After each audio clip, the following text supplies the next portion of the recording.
hablando de los derechos sexuales y reproductivos, que has abierto el tema, que a mí siempre me gusta cuando se habla de esto, como, bueno, en general, como ir al origen de las cosas, porque me parece que no se puede hacer un buen análisis de las cosas si tú no vas a la raíz o no vas al origen o no entiendes quién empezó a pensar sobre eso y en qué situación y qué contexto estaban esas personas que empezaron a reflexionar sobre algo, ¿no?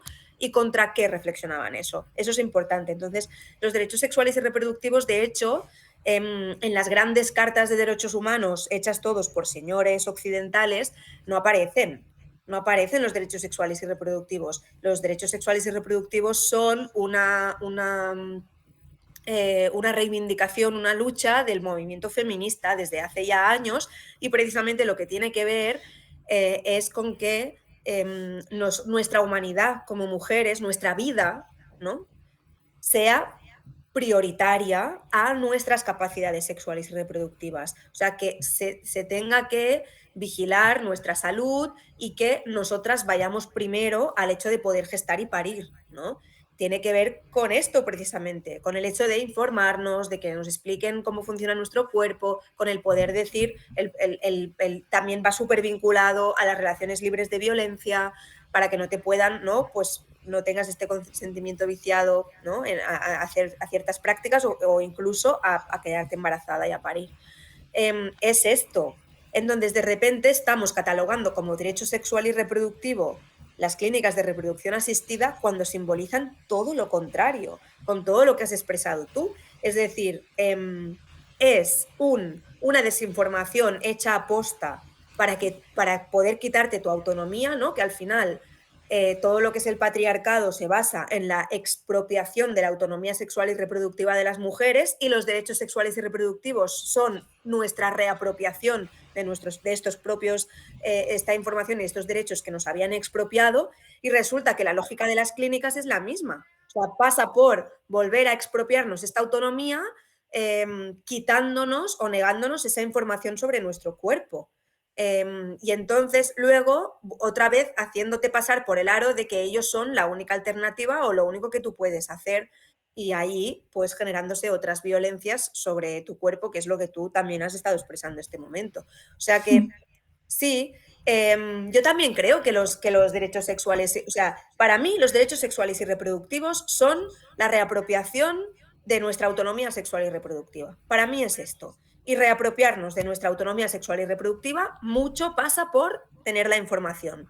Y cuando tú tienes información, tienes autonomía. Si no tienes información, eres dependiente, básicamente, ¿no? Entonces, pasa por esto. Yo estoy de acuerdo en que los derechos sexuales y reproductivos son esto. No tienen nada que ver con una industria reproductiva que copia las lógicas del patriarcado para volver a apropiarse de tu autonomía y para además violentarte el cuerpo para que tú puedas ser madre. Porque además, muchas veces en la clínica, para nada priorizando tu salud integral, física y mental, y priorizando totalmente el hecho de que tú gestas y paras, ¿no? Con lo cual, otra vez en la Sí, misma lógica contra lo que luchaban los derechos sexuales y reproductivos, que es, oye, nosotras, nuestra vida, yo como Isabel, yo como María, valgo más, mi vida es mucho más valiosa que mi capacidad de gestar y parir. Y esos son los derechos sexuales y reproductivos. Entonces, resulta que en la clínica muchas mujeres se enferman en todos los sentidos, no solo físicamente, sino yo también creo que mental. todas, ¿eh? Claro, Yo creo que pues todas enfermamos de algún modo, ¿eh? sea, Porque estamos pasando otra vez sí, que el hecho de gestar y parir vaya por delante a nuestra salud integral. O sea, es que es sí, todo lo contrario a lo que son los derechos sexuales y reproductivos. sí. Y eso digo que Eh, yo también, perdón, y acabo. Eso sí. digo que yo Mm. también he cambiado de opinión, porque yo este derecho a la información no lo había planteado como derecho sexual y reproductivo, y eso me lo dijiste tú en la videollamada. Y eso fue lo que tú me lo estabas explicando, y yo dije, claro, pues si esto a mí que estás diciendo me parece muy bien, yo creo que puedo estar de acuerdo con esto, claro, sí, sí, sí, ¿no?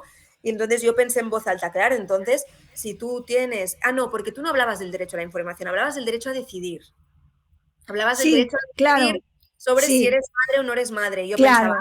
el derecho a decidir está bien, Sí, que no te lleva a ser madre, te lleva a este derecho a decidir, con lo cual tienes que tener los mecanismos para poder. claro, Pero la luego información y después, los mecanismos. Sí, sí, sí, es claro, cierto. Yo lo veía como el derecho a decidir ser madre o no pasa por decidir no serlo, pero también decidir serlo. O sea, claro, eso es en lo que yo ahora no sé, vuelvo a decir que no sé si estoy de acuerdo, que además pensaba en eso, ¿no? Pensaba ya, en, bueno, tendré que reflexionarlo.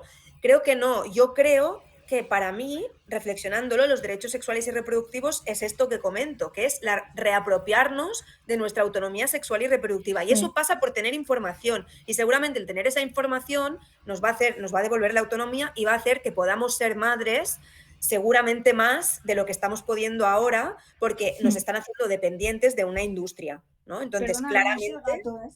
tranqui, tranqui, porque nos están haciendo dependientes de esta industria, con lo cual seguramente podríamos poder ser madres más.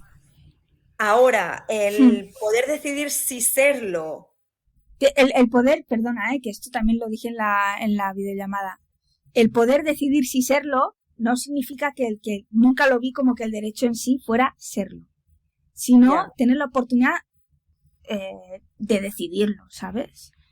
Pero decidirlo hasta, o sea, pero ¿dónde ponemos el límite? Claro, Es es que que yo es ya no eso. pienso esto tampoco, Ya, ya ya no no lo lo pienso. pienso así, no, Vale, ¿qué piensas?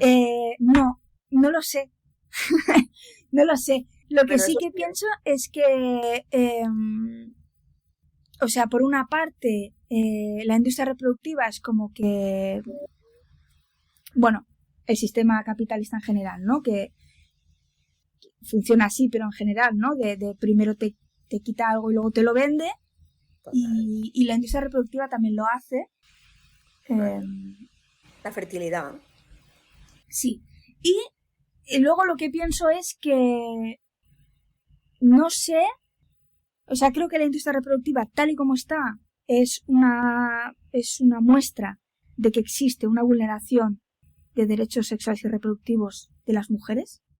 Por eso la industria reproductiva es un negocio tan grande, porque, porque las mujeres tenemos esos derechos, bueno, absolutamente vulnerados. Y luego creo que, fíjate, yo antes pensaba, considerar el acceso a la repro como parte de esos derechos podría servir para reivindicar una reproducción asistida ética, ¿no? Y consciente y responsable, que es lo que decís en EGIP. Y ahora lo que pienso es que no lo sé, no lo tengo tan claro.